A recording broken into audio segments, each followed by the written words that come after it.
Assalamualaikum warahmatullahi wabarakatuh. Selamat berjumpa kembali ya para pejuang cuan dan pejuang sangkuters.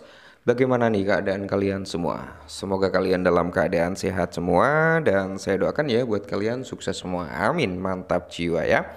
Tetap ya kan kawan, secangkir kopi harus selalu ada buat menemani kesempatan kali ini.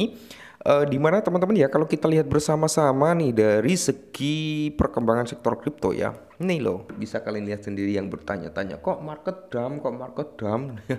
Pertanyaan yang sering berulang, kapan terjadi alt season gitu kan. Nah, kalau kita lihat dari keramaian di sosial media, teman-teman masih banyak yang yakin alt season akan terjadi. Udah banyak juga yang pesimis alt season nggak terjadi. Jadi kalian berada di golongan yang mana? Yang optimis atau pesimis gitu aja ya. Sedangkan kalau kita lihat teman-teman untuk perkembangan daripada Bitcoin dominance, dia berada di area 62 ya, 62%. Jadi kalian tahulah hukum alam antara Bitcoin dominance ya, terus altcoin, terus di sini price-nya Bitcoin. Nah, kalian harus tahu ya kan, selama Bitcoin dominance tinggi dan price Bitcoin itu ya bisa dikatakan naik turun gak stabil, kita belum bisa gitu teman-teman ya untuk melihat market itu memang ngepam gila-gilaan ya. Tapi yang perlu kalian ketahui adalah di mana saat Bitcoin dominance ini mengalami drop, price Bitcoin naik, di situ alt season akan terjadi. Oke, kita nggak usah panjang lebar lah bahas ini. Saya kira teman-teman juga udah paham. Dan di sini ada informasi yang cukup menarik nih teman-teman, dan saya setuju 100% dengan statement ini tentang Shiba Inu ya. Oke, kita langsung bahas. Nah, jadi di sini teman-teman ya, pemegang Shiba Inu beralih ke jangka panjang seiring meningkatnya akumulasi daripada paus. Oke, jadi paus ini teman-teman ya udah mulai mengakumulasi. Jadi peningkatan akumulasi daripada wealth itu meningkat. Oke, dan mereka beralih dari short term ya menjadi long term gitu teman-teman ya. Nah, yang perlu kalian ketahui adalah saya sudah sering bilang tentang Shiba Inu ya. Kalau kalian untuk mendapatkan cuan dalam jangka pendek, saya nggak menyarankan kalian masuk ke Shiba Inu, apalagi dengan modal yang kecil ya. Tapi kalau kalian untuk cari meme coin yang notabene bisa dibuat untuk long term atau jangka panjangnya, ya Shiba Inu bisa kalian pertimbangkan. Kenapa? Karena dia utilitas di dunia nyata itu ada. Ya, seperti yang saya bilang kemarin, bisa buat beli pesawat lagi ya, beli mobil, tiket pesawat, ya bayar rumah sakit, teman-teman bayar ambulan dan sebagainya, masih banyak lagi kegunaannya.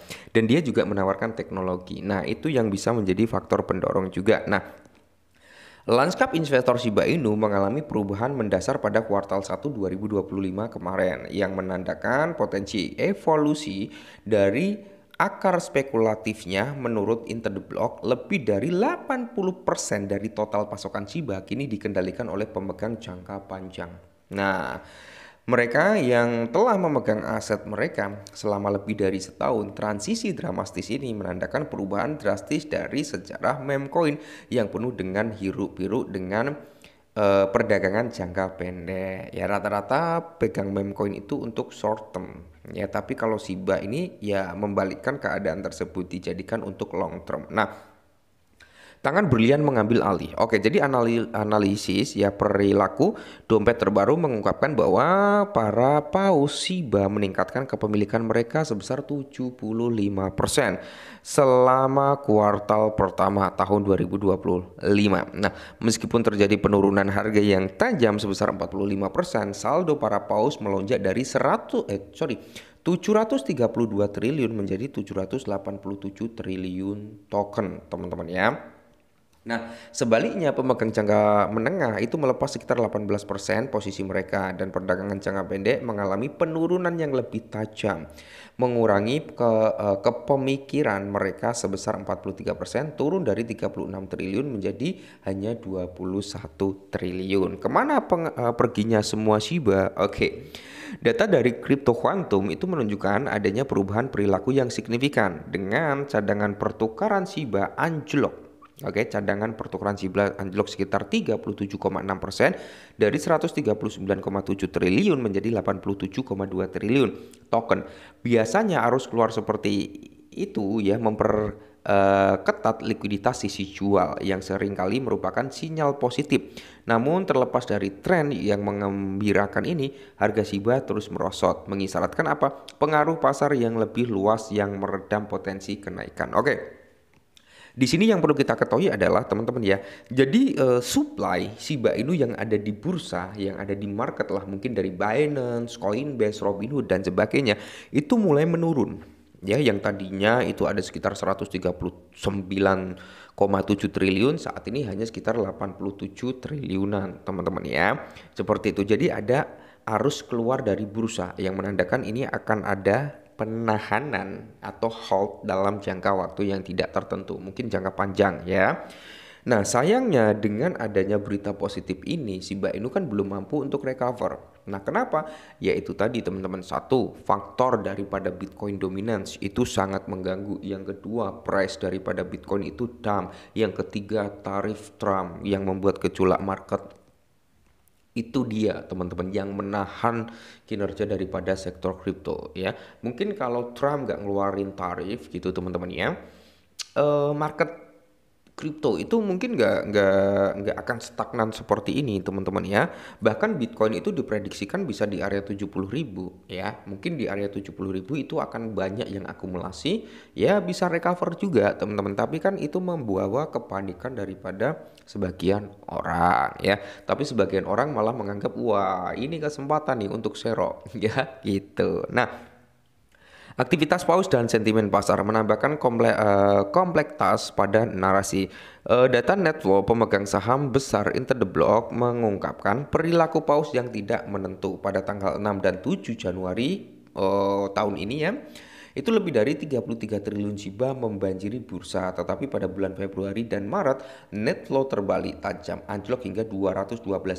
Menariknya, meskipun terjadi perubahan besar ini, harga Shiba tetap relatif stabil yang menunjukkan bahwa pergerakan paus mungkin tidak lagi menentukan tren pasar ya, karena ya sebenarnya paus itu sangat berpengaruh ya, tapi kan sentimen daripada market juga itu berpengaruh penting ya. Pemisahan ini dapat mengindikasikan pasar yang semakin matang di mana sentimen retail dan kondisi ekonomi makro yang lebih luas memberikan pengaruh yang lebih kuat daripada sekedar aktivitas paus, teman-teman ya. Jadi kalau kita lihat ya, ya semoga saja teman-teman ya, untuk kuartal kedua ini Shiba Inu bisa jauh lebih mantap jiwa gitu ya, bisa recover lah ya kan. Dan harapannya ya di tahun 2025 ini Shiba Inu bisa kembali ke ATH-nya, syukur-syukur membuat ATH gitu kan, harapan dari para komunitas Shiba Inu, dan semoga itu bisa terjadi. Oke lah, mungkin ini sedikit informasi tentang Shiba ya, semoga informasi ini dapat sedikit membantu ya. Intinya tetap disclaimer, oke. Sektor meme lagi, sektor kripto itu sangat kejam. Karena banyak orang yang berpikir, wah bermain kripto bisa cepat kaya nih, ya kan? Modal $1.000 jadi $1 juta nih, modal $100 bisa jadi $1.000 nih, ya kan? Hanya memikirkan manisnya, cuannya, tapi mereka nggak memikirkan resiko gitu loh ya. Bahwasanya resiko itu ya sangat tinggi, sama aja dengan profit yang tinggi, resiko pasti tinggi, itu loh ya. Oke, jadi pahami resikonya juga. Tetap semangat dan salam cuan.